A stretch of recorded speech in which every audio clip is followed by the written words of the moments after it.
Hello, it's Dr. Darnese, and I just wanted to come on with the reminder that it is still Black History Month. And so I was thinking about some of my sheroes from history, and I think of some Black women who have been out here doing the most, they are especially the reason why in this season when Black women can take a rest, we can chill, sit this one out, look at it from afar. It's because these Black women came before us. And so I think, of course, of Harriet Tubman. I think of Fannie Lou Hamer.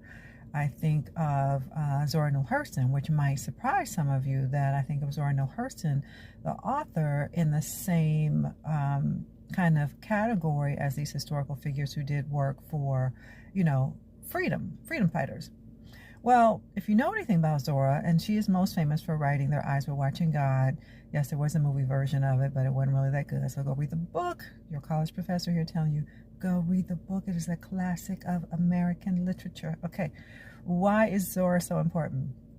She was a writer during the Harlem Renaissance period where she decided to go her own Black woman way.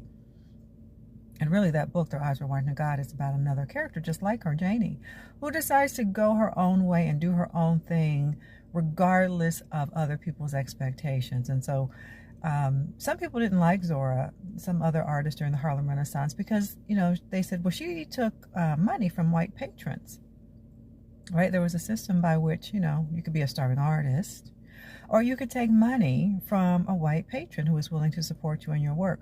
Well, of course, there would be strings attached if you took that money from a white patron. That's the way it go. When you got a job, you got to answer to the man.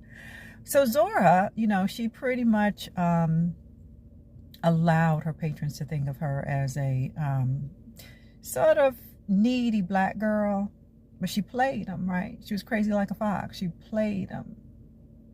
So instead of using that money to go towards her tuition at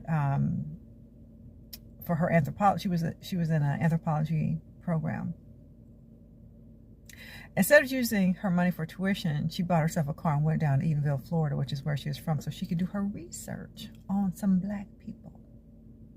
She thought it was important to capture the lives of Black people and to report, so to speak, via her novels, via her research.